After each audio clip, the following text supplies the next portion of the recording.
Hello, good afternoon everyone. आज मैं फिर यहाँ पे हूँ एक नए टॉपिक के साथ। आज जो मेरा टॉपिक है that Indian economy will definitely bounce back. आजकल ये बहुत चर्चा हो रही है कि कोरोना वायरस आ गया है, अब तो हमारी कंट्री 50 साल पीछे चली जाएगी।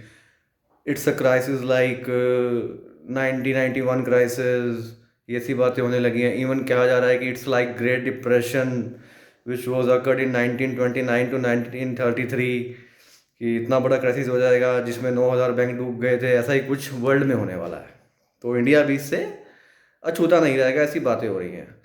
सो my dear friends, I would like to throw some light on this issues that कि इंडियन इकोनॉमी की क्या क्या स्ट्रेंथ है। कि मेरे हिसाब से इट्स माय व्यू कि ऐसा कुछ भी नहीं होगा, Indian economy will definitely bounce back.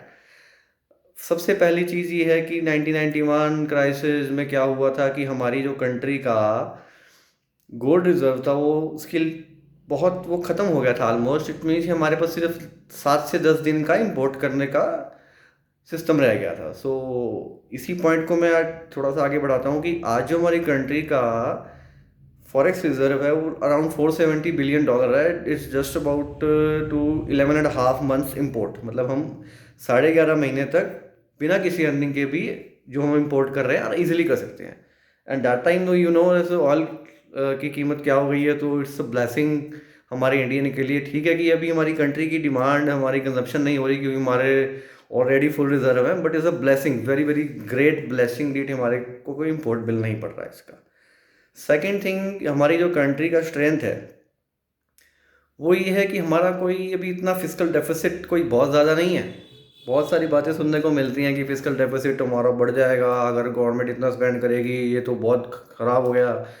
सो 3.5-4% का अगर मैं ये भी ले लूँ जो इन्होंने एक्सपेंस करा है कोरोना पे, और भी एक 2 लाख 4 लाख करोड़ का पैकेज ले लूँ, तो 4.25% के आसपास रहने वाला है अगले 2 साल तक। ठीक है। सो अब आप सोचिए 4.25%। कई लोग मेरी बात से शायद डिसएग्री भी करें, बट अमेरिका का आप अगर फिजिकल डेफिसिट देखें, अगर उनकी इकॉनमी का साइज देखें हमारे से 10 गुना बड़ा है, उनका फिजिकल डेफिसिट ऑफ दैट 18% है। तो अब आप सोचिए कि जैसे जैसे कंट्री डेवलप होती है तो ये चीज़ें नॉर्मल है। इट्स गुड फॉर यानी economy to balance with fiscal deficit. अगर हम ग्रोथ की तरफ बढ़ रहे हैं, हमारी कंट्री को संभालना है, इस टाइम हमारी कंट्री क्राइसिस में है, तो इट्स अ नॉर्मल थिंग। जो हमारी डेट टू जीडीपी रेशो है वो 55% है इंडिया की, और यूएसए से कंपेयर करें तो उसकी 150 है, जापान की 250 है, और जापान का फिजिकल डेफिसिट भी 12% के आसपास है, चाइना का 6 है, इटली का 10 है। तो कहीं भी अगर हम देखें तो हमारी जो कंट्री का जो इनहेरेंट स्ट्रेंथ्स हैं वो काफ़ी बैलेंस में है। मतलब अभी हमें यहाँ से ऐसा कुछ नहीं है कि कोई इंडियन इकोनॉमी कोलैप्स कर जाएगी या ऐसा कुछ हो जाएगा। It's just a negativity and will definitely bounce back in just I think I would not like to give some timeline, but very fast. And I am expected a V-shaped recovery, not U-shape. I am expected V-shaped recovery. जल्दी होगा, बहुत speed से होगा, क्योंकि जो हमारी India की काम करने की स्ट्रेंथ है। मान लीजिए अब लॉकडाउन चल रहा है 2 महीने का, मान लीजिए 1 महीना और मान लीजिए आप, पूरी कंट्री को नॉर्मलाइज होने में 3 महीना, एक क्वार्टर की अर्निंग गई, 9 महीने बंदा काम करेगा, तो हमारी कंट्री में इतना जोश है कि हम 10.5 महीने काम करके वो इक्विवेलेंट पे आ जाएंगे। तो वो 1-1.5 महीने का अगर जान बचाने के लिए हमें करना पड़े तो normal thing. Second thing sir, मैं आपसे ये कहना चाहूँगा कि फिजिकल डेफिसिट पे इतना आप नहीं करें उसको, कि सिर्फ सबसे ज़्यादा कंसर्न ही हमारा यही है कि हमारी कंट्री का फिजिकल डेफिसिट बढ़ जाएगा, कंट्री की रेटिंग ख़राब हो जाएगी। कुछ नहीं होगा, सबकी बहुत बढ़ रही है, हमारी भी थोड़ी बढ़ जाएगी, क्या फ़र्क पड़ता है उससे।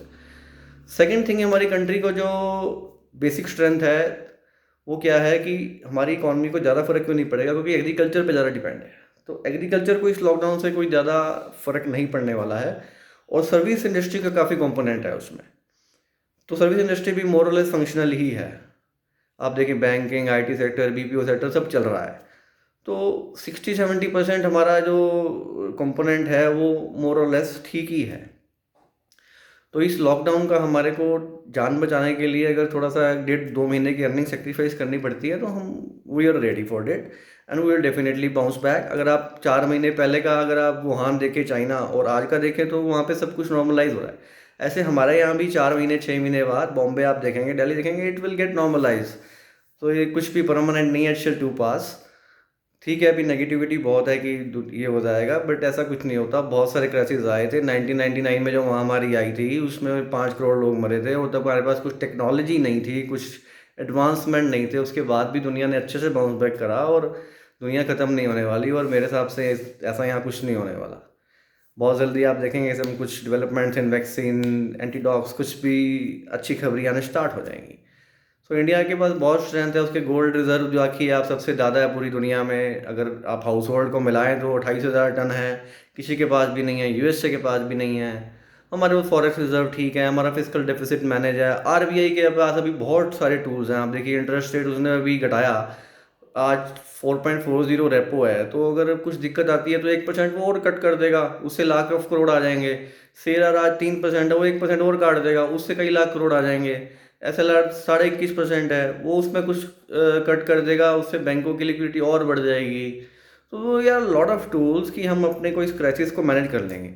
1929-33 में जो सेंट्रल बैंक्स का जो रोल था वो इतना एडवांस नहीं था, बट अब they are doing some conventional steps. Definitely world and also India will come back, and so इसमें कोई घबराने की बात नहीं है। आप अपना बिल्कुल थम्स अप रहें। And this video is only for general knowledge. इसमें मैं कोई ना कोई एडवाइस ना कोई investment related, it's just general view about Indian economy, it's my personal view, it may be differ with you. Thank you very much.